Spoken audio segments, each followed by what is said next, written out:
English grammar के the sentence topic के इस पार्ट 2 में आपका स्वागत है। अगर आप सुबह में ये वीडियो देख रहे हैं तो आपको गुड मॉर्निंग, शाम को देख रहे हैं गुड इवनिंग और दोपहर में देख रहे हैं तो गुड आफ्टरनून। आइए सेंटेंस टॉपिक के इस पार्ट 2 को, जो कि हमारा एग्जाम्पलर प्रॉब्लम पर बेस्ड टॉपिक है, उसे हम शुरू करते हैं। तो सेंटेंस के बारे में अगर बात किया जाए तो सेंटेंस दो पार्ट में बटे होते हैं। पहला पार्ट होता है सब्जेक्ट का और दूसरा पार्ट होता है प्रेडिकेट का। यानी प्रत्येक सेंटेंस के दो भाग होते हैं, सब्जेक्ट और प्रेडिकेट। सब्जेक्ट क्या होता है? कर्ता वाला भाग, जो काम को करता है और जिसके बारे में बात कही जाए उसी को हम क्या बोलते हैं? सब्जेक्ट। क्या बोलते हैं? सब्जेक्ट। जिसके बारे में, यानी राम खाना खाता है। खाना कौन खाता है? राम खाता है। और सब्जेक्ट जो कुछ भी काम करता है, यानी कर्ता जो कुछ भी काम करता है, वो सब क्या कहलाता है? प्रेडिकेट। तो आइए इसे उदाहरण के द्वारा हम लोग समझते हैं कि कौन सब्जेक्ट है और कौन प्रेडिकेट है। हमने एक टेबल के द्वारा आपको समझाने का प्रयास किया था कि सब्जेक्ट को कितने पार्ट में और प्रेडिकेट को कितने पार्ट में डिवाइड किया गया है। जिन लोगों ने पहला वीडियो नहीं देखा है, डिस्क्रिप्शन बॉक्स में उसका लिंक आपको दे दिया जाएगा, आप वहां से उसे देख करके अच्छे तरह से समझ सकते हैं। तो आइए आज के इस टॉपिक को हम शुरुआत करते हैं। हम कुछ एग्जाम्पल लिखते हैं, वहां से आपको बताना होगा कि इसमें सब्जेक्ट क्या है और प्रेडिकेट क्या है। तो सब्जेक्ट भी कई टाइप के होते हैं। कभी कभी वाक्य में कोई नाम आ गया, वो सब्जेक्ट है। जिरंड, वो भी सब्जेक्ट का काम करता है। इंफिनिटिव वर्ब, वो भी सब्जेक्ट का काम करता है। तो हम देखते हैं उदाहरण, राम गोज। हमारा एग्जाम्पल होगा राम गोज। राम गोज। तो ये बहुत ही सिंपल सेंटेंस है, राम गोज। अब इसमें राम क्या हो गया? सब्जेक्ट का काम करेगा और गोज हो गया प्रेडिकेट। गोज क्या हो गया? प्रेडिकेट। यानी सब्जेक्ट के अलावा जो कुछ भी पार्ट होता है वो क्या होता है? प्रेडिकेट का। दूसरा एग्जांपल हम लेते हैं, ही रैन। ही रैन। अब इसमें देखिए ये सब्जेक्ट है और ये क्या है? वर्ब है। तो सब्जेक्ट यानी कि हेड वर्ब और ये हो जाएगा हमारा सब्जेक्ट का और ये हो जाएगा प्रेडिकेट। सब्जेक्ट यानी कि कर्ता और प्रेडिकेट यानी कि विधेय। तीसरा एग्जांपल हम उठाते हैं, दे प्ले। तो ये है सब्जेक्ट और ये हो गया प्ले प्रेडिकेट। सब्जेक्ट को छोड़ने के बाद जो कुछ भी बचता है वो क्या हो जाता है? प्रेडिकेट का पार्ट हो जाता है। आइए हम चौथा एग्जांपल लेते हैं। ये बहुत ही सिंपल उदाहरण है। तो सब्जेक्ट कहाँ आता है? वाक्य के प्रारंभ में ही आता है। वो क्या होता है? सब्जेक्ट। एक है walking is useful. Walking is useful. टहलना क्या होता है? बहुत ही यूजफुल होता है, उपयोगी होता है। अब ये जो पार्ट है वॉकिंग और ये है यूजफुल, तो ये हो जाएगा आपका सब्जेक्ट और ये हो जाएगा प्रेडिकेट। तो यहाँ पर जो सब्जेक्ट का पार्ट है वो क्या है? जिरंड है। क्या है? जिरंड है। अब जिरंड क्या होता है? तो वर्ब की फर्स्ट फॉर्म में अगर आईएनजी जोड़ दिया जाए और वो सब्जेक्ट की तरह से काम करने लगे तो वो होता है जिरंड। टहलना। टहलना क्या है? यूजफुल है। तो टहलना यानी ये जिरंड का काम कर रहा है। तो सब्जेक्ट यहाँ पर जिरंड है। सब्जेक्ट क्या है? जिरंड है। तो ये सब्जेक्ट हो गया और बाकी सब क्या हो गया? प्रेडिकेट हो गया। एक और एग्जांपल लेते हैं, to smoke is harmful. To smoke is harmful. To smoke is harmful. तो स्मोक का मतलब होता क्या है? धूम्रपान करना। टू स्मोक, तो टू यहाँ पर इंफिनिटिव वर्ब है, तो यहाँ पर जो सब्जेक्ट है ये हो गया पूरा सब्जेक्ट, और ये हो गया प्रेडिकेट। क्या हो गया? प्रेडिकेट। तो यहाँ पर जो सब्जेक्ट है वो क्या है? इंफिनिटिव वर्ब है। इंफिनिटिव। तो इंफिनिटिव क्या होता है कि 2 + V1, वर्ब की फर्स्ट फॉर्म के पहले अगर 2 लग जाए तो वो हो जाता है इंफिनिटिव। और इंफिनिटिव वर्ब जो है वाक्य में अगर पहले आया है तो वो सब्जेक्ट की तरह से आएगा, यानी सब्जेक्ट का काम करेगा। तो आप इसे नोट करिए, हम आगे आपको और उदाहरण बतलाते हैं। तो इस तरह से आपने इसे नोट कर लिया। ये तो बहुत ही सिंपल सेंटेंस हैं जो सबको समझ में आ रहे होंगे कि राम, ही, दे, ये सब क्या है? सब्जेक्ट हैं। और गोज, रैन, प्ले, ये सब क्या है? वर्ब है। प्रेडिकेट का कौन सा पार्ट है? ये वर्ब। तो प्रेडिकेट में क्या होता है? वर्ब होता है, ऑब्जेक्ट होता है और अदर वर्ड होते हैं। और ये क्या है? Walking is useful. वॉकिंग में जो वॉकिंग वर्ड है वो क्या है? सब्जेक्ट है, और बाकी जितने हैं वो प्रेडिकेट हैं। सब्जेक्ट में ये क्या है? जिरन है। क्या है? जिरन। तो जिरन क्या होता है? वर्ब की आईएनजी फॉर्म। अगर वर्ब की आईएनजी फॉर्म सब्जेक्ट के बाद आता है तो वो मेन वर्ब की तरह से प्रयोग होता है। अगर वाक्य में पहले आया है और उसमें सब्जेक्ट नहीं है तो वो सब्जेक्ट की तरह से प्रयोग होगा, जिसका अर्थ होता है ना, नी, ने। अर्थ क्या होगा? ना, नी, ने। उसी तरह टू स्मोक क्या है? ये इंफिनिटिव वर्ब की तरह से काम करेगा, और मेन वर्ब के साथ, मेन वर्ब की फर्स्ट फॉर्म में अगर पहले टू लगा है तो वो इंफिनिटिव वर्ब होगा, और वाक्य में पहले है तो वो सब्जेक्ट की तरह से प्रयोग किया जाएगा। आइए अब हम आगे और उदाहरण की ओर बढ़ते हैं। उदाहरण नंबर 6-7 देखते हैं।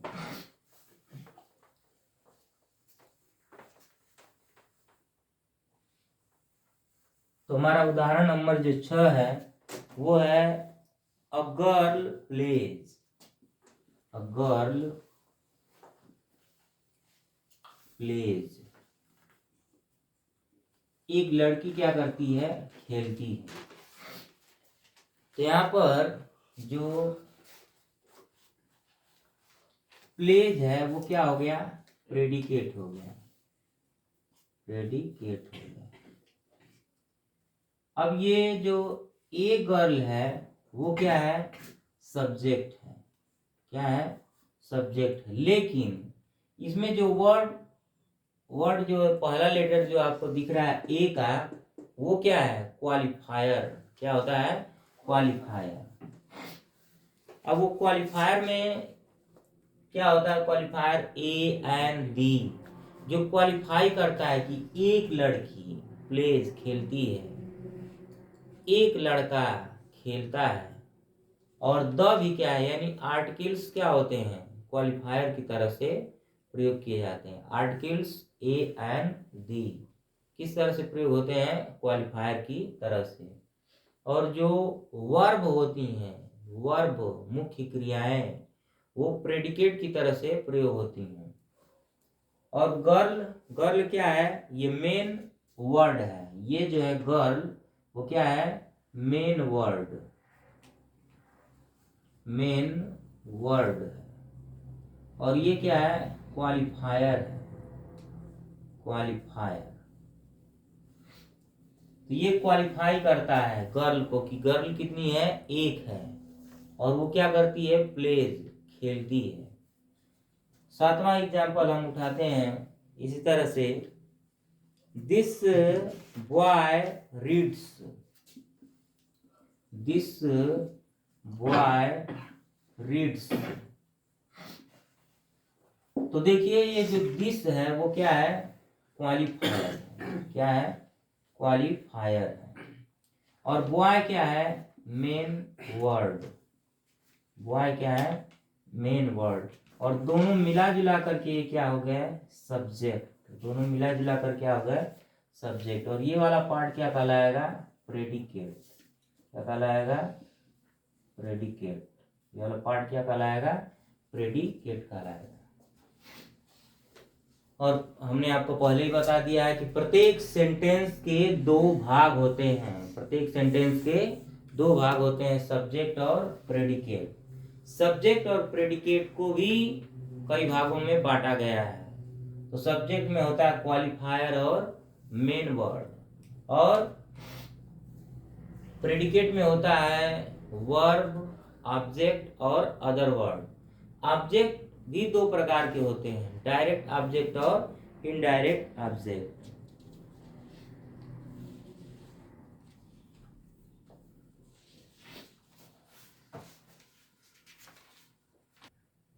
तो ये सातवां एग्जांपल हो गया, दिस बॉय रीड्स, जिसमें दिस क्या है, क्वालिफायर है। क्वालिफायर जो है डिटरमाइनर भी होते हैं, एडजेक्टिव भी होते हैं क्वालिफायर। ठीक। और बॉय क्या हो गया यहाँ पर, मेन वर्ड। और रीड्स क्या हो गया, प्रेडिकेट। आइए अब आठवां एग्जांपल हम लोग समझते हैं। I gave Mohan a book. I gave Mohan a book.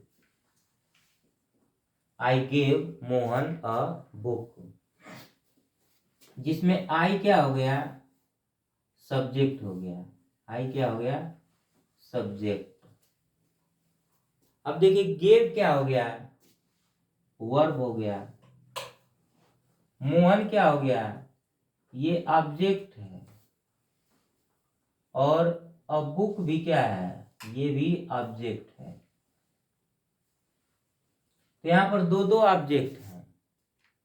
और प्रेडिकेट में ऑब्जेक्ट दो प्रकार के बताए गए हैं, डायरेक्ट ऑब्जेक्ट और इनडायरेक्ट ऑब्जेक्ट। तो जो इनडायरेक्ट ऑब्जेक्ट है वो क्या है, मोहन। ये क्या है, इनडायरेक्ट ऑब्जेक्ट। Indirect object. और डायरेक्ट ऑब्जेक्ट ये हो गया, डायरेक्ट ऑब्जेक्ट। तो मोहन को अगर देखा जाए तो मोहन नाम है किसी का, जो क्या है, लिविंग थिंग्स, यानी सजीव। और बुक क्या है, निर्जीव है। किताब तो बोलेगी नहीं, मोहन बोलेगा लेकिन किताब नहीं बोलेगी। तो इनडायरेक्ट ऑब्जेक्ट क्या होते हैं, सजीव वस्तुएं। प्रायः सजीव वस्तुएं क्या होती हैं, इनडायरेक्ट ऑब्जेक्ट। और निर्जीव वस्तुएं क्या होती हैं, डायरेक्ट ऑब्जेक्ट। तो जब भी ऑब्जेक्ट दो प्रकार के दिए गए हैं वाक्य में, तो एक होगा डायरेक्ट ऑब्जेक्ट और एक होगा इनडायरेक्ट ऑब्जेक्ट। तो ये अधिकतर क्या होंगे, सजीव। प्रायः ये क्या होंगे, सजीव होंगे। और ये प्रायः क्या मिलेंगे, निर्जीव। तो निर्जीव वस्तु में वो क्या कहलाएंगी, इनडायरेक्ट ऑब्जेक्ट। अब देखिए यहां से लेकर के ये वाला पूरा पार्ट क्या है, प्रेडिकेट का। सब्जेक्ट इसमें एक ही है, बाकी प्रेडिकेट सभी हैं। तो ये हो गया सब्जेक्ट, जो कि एक ही है, सब्जेक्ट। और बाकी प्रेडिकेट में देखिए वर्ब हो गया। और यहाँ पर दो प्रकार के ऑब्जेक्ट हैं। तो इस तरह से हमने द सेंटेंस के पार्ट 2 में कुछ एग्जाम्पल के द्वारा सब्जेक्ट और प्रेडिकेट के बारे में बहुत अच्छे से स्टडी कर लिया है। एक दो और एग्जाम्पल हम लोग करते हैं, आप इसे नोट करिए। तो देखते हैं 9वां वाला example. Mister Gupta wrote me a letter. तो यहाँ पर क्या है, मिस्टर गुप्ता क्या हो गए, सब्जेक्ट का काम करेंगे। सब्जेक्ट का काम करेंगे। और रोट क्या हो गया, वर्ब हो गया। रोट क्या है, वर्ब। वर्ब की सेकेंड फॉर्म है। मी यहाँ पर क्या है, इनडायरेक्ट ऑब्जेक्ट है, जो सजीव है, इनडायरेक्ट ऑब्जेक्ट। और अ लेटर क्या है, डायरेक्ट ऑब्जेक्ट। Direct object. तो इस तरह से ये पूरा क्या हो गया, प्रेडिकेट का पार्ट हो गया, पूरा हो गया प्रेडिकेट और एक है सब्जेक्ट। तो इस तरह से हम लोगों ने सब्जेक्ट और प्रेडिकेट यानी सेंटेंस के पार्ट 2 में सब्जेक्ट और प्रेडिकेट से संबंधित कुछ एग्जाम्पल किए और समझे कि सब्जेक्ट के कितने पार्ट हैं एग्जाम्पल के द्वारा और प्रेडिकेट के कितने पार्ट हैं एग्जाम्पल के द्वारा। जो आपको दिख रहा है आप इसे नोट करिएगा। और आज का ये टॉपिक यहीं पर समाप्त करते हैं। सेंटेंस का ये टॉपिक जिसमें बतलाया गया कि प्रत्येक सेंटेंस के दो भाग होते हैं, सब्जेक्ट और प्रेडिकेट, पूरी तरह से यहाँ पर समाप्त होता है। मिलते हैं अगले टॉपिक में, तब तक के लिए अगर आप सोने जा रहे हैं तो आपको गुड नाइट, और आप जाग रहे हैं तो टाटा बाय बाय नमस्ते।